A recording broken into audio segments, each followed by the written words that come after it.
Mama Ijeoma, the village's forgotten seer, sat silently on the dusty roadside, until an army man's slap echoed through the market. But that strike did more than bruise her, it cracked open something ancient, something dark beneath the earth. Watch till the end. In the dense heat of midday, the air around the village of Umuoji buzzed, not with life, but with fear. Market stalls were left unmanned, children were hushed indoors, and even the goats bleated in eerie silence. They all knew the signs, the bees were coming. Not ordinary bees, these ones flew like arrows, bit like fire, and never missed their target.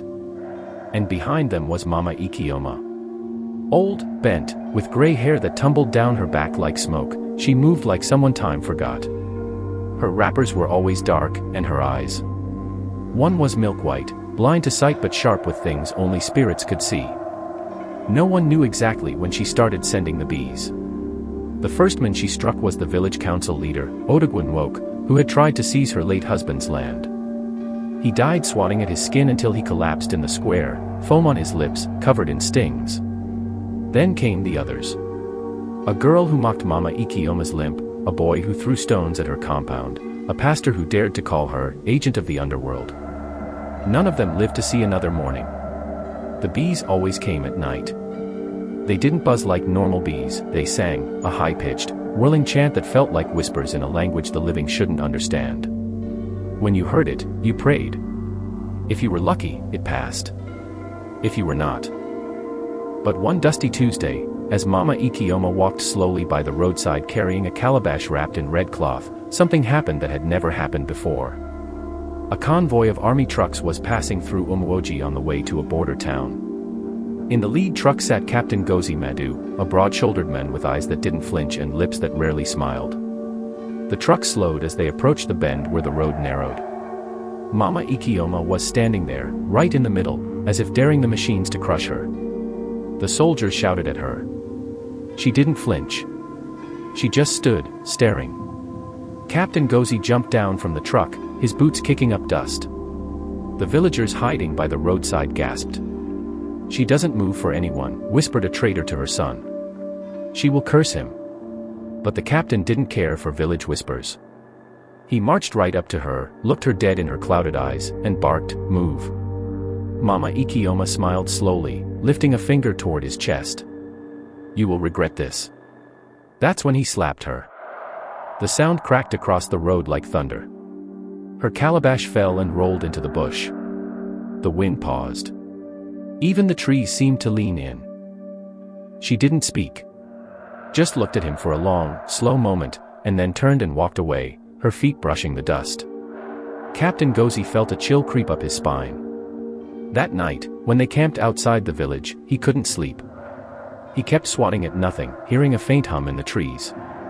And far away, in her hut lit only by the glow of a red candle, Mama Ijeoma sat in front of her shrine. Her bees were silent. Her calabash was broken. Her face twitched, not with fear, but something else. "I warned him," she muttered. But for the first time in years, she didn't call the bees. Instead, she reached under her mat and pulled out an old mirror, cracked in the center, stained with dried herbs and thyme. Her reflection didn't show a woman of 62. It showed something else, something ageless, hungry, and now, disturbed. Outside, the wind changed direction. The trees whispered his name. Captain Gozi's. Mama Ijeoma had been slapped. And now, something older than bees was waking. That night, Captain Gozi sat by the fire, cleaning his rifle in silence while the other soldiers laughed over cheap gin and roasted yam. But he wasn't hearing them. He was hearing wings. Not loud. Not close. Just there. Like a memory or a whisper that wouldn't leave. He stood and scanned the tree line. Nothing. But Mama Ijeoma was watching. Not with eyes. With something else. Something deeper. The slap had not just bruised her cheek, it had torn open something she'd kept buried for over 30 years. A power she'd locked away after her husband died, a power even the bees obeyed without question. She went into the back of her hut, where the floor was covered in cowrie shells and chicken feathers. She began to chant, not Igbo, not any human tongue, but something older. The earth in the room shook gently, like it was breathing. Her bees didn't stir. Instead, a crack opened in the wall. From it, black smoke poured out, not fire smoke. This was cold smoke. Smoke that moved like it had eyes. And inside the smoke, something walked forward. It was shaped like a man, but its arms were too long, its fingers too sharp. Its skin was blacker than coal and shimmered like oil in water. When it spoke, it sounded like 1,000 bees buzzing in unison. "Why have you summoned me?" Mama Ijeoma didn't bow. She just wiped the blood from her mouth, blood from the slap, and smeared it on her forehead. "I was touched." The creature cocked its head. "Then one must die." "Not just one," she said. "Him. And everything that walks with him." The creature leaned forward.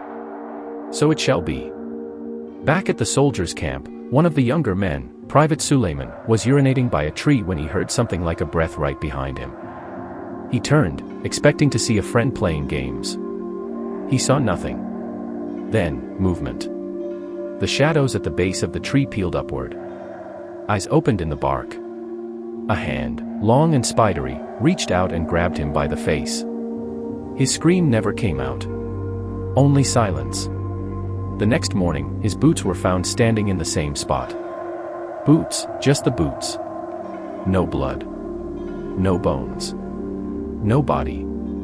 Captain Gozi stood over them, jaw tight, as the soldiers murmured prayers. "Snake," one said. "No snake takes a man and leaves his boots," another replied. Captain Gozi didn't say a word. But when he turned toward the village, toward the path where he had slapped the old woman, a crow flew over and dropped a single bee into the dirt. A dead bee. But still buzzing.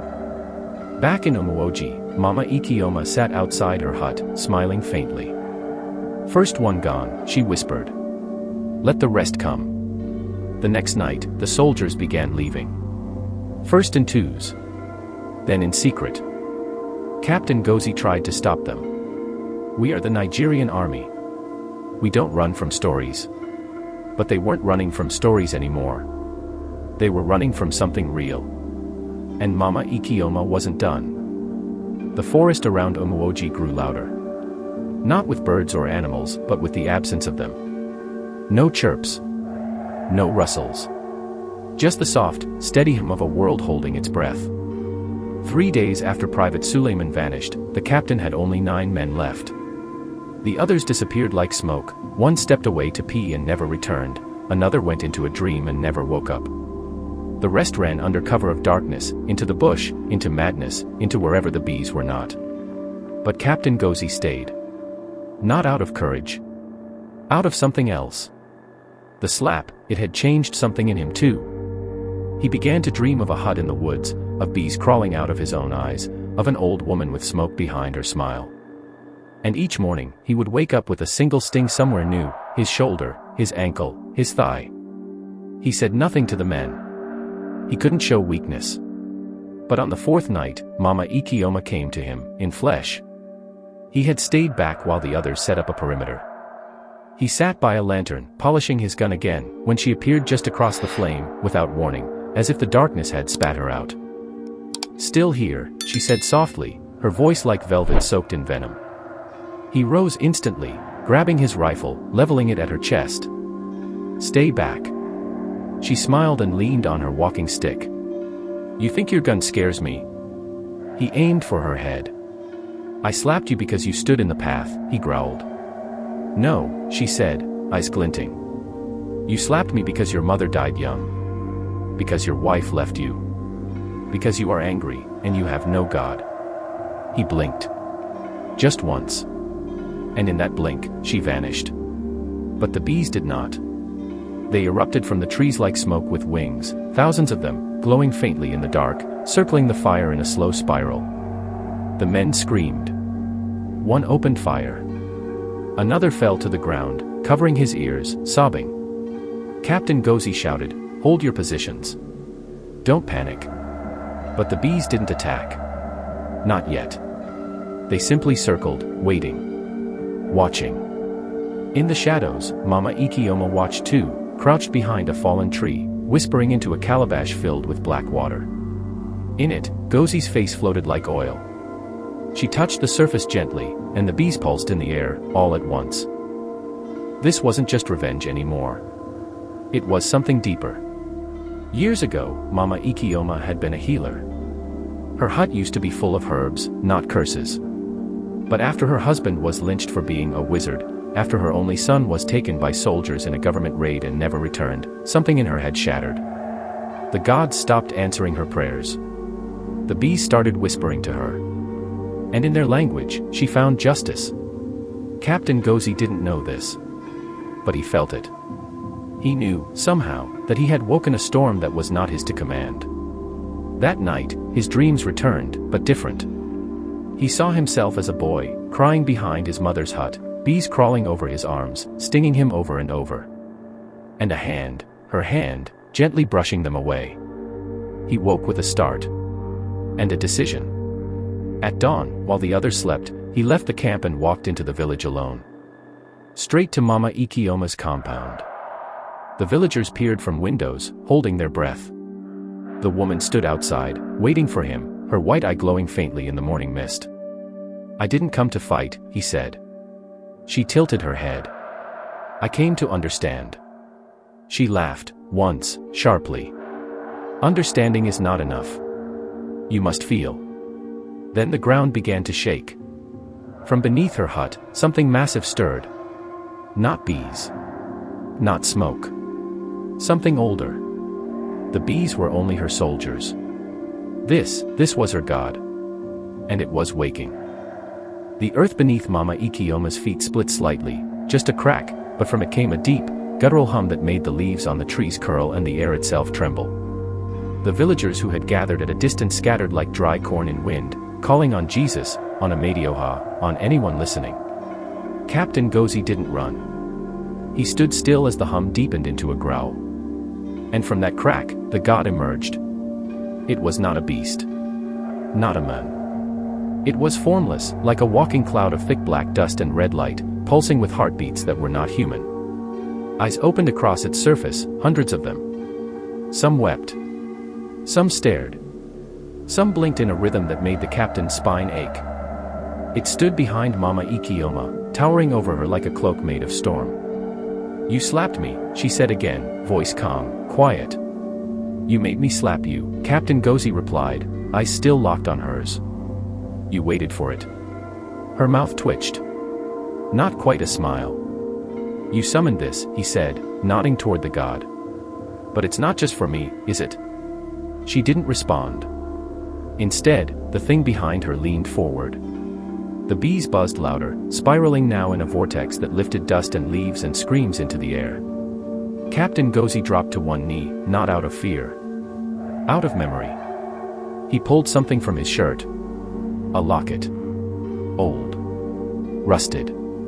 He opened it, held it up. Inside was a photo. A small boy.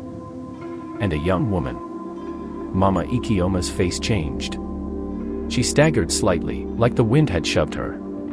"That boy," she whispered. "He was 5 when the soldiers came," Gozie said. His voice was tight. "I was the one who found him. Alone. Crying. I didn't know what they did to the village until later. I didn't know he was your son." Her lips trembled. Her grip on the walking stick loosened. "I raised him," Gozie said. "Not well. Not like you would have. But he's alive. He's in Enugu. Teaching. He has a daughter now." The wind stopped. Dead still. Even the bees fell quiet. The god behind her stopped moving. She dropped her stick.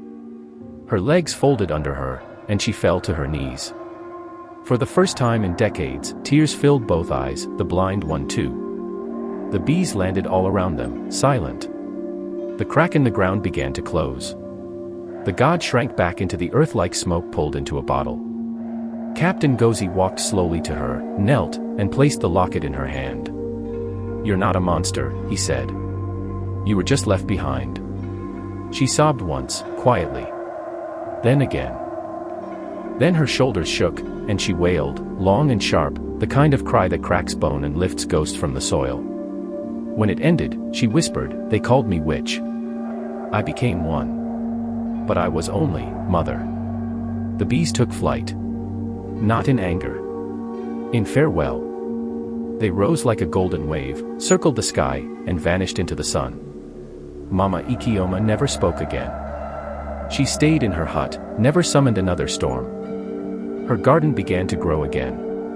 Children walked past her compound without fear. Some even waved. Captain Gozi returned to his base, silent, older somehow. He never spoke of Umuoji again. But every year, on a certain day, he sent a letter to a teacher in Enugu and a small tin of honey to the man's daughter. And deep beneath the village, in the roots of old trees, something slept. Not dead.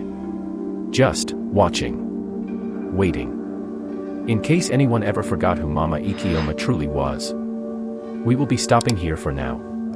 Kindly like, subscribe and drop your comment.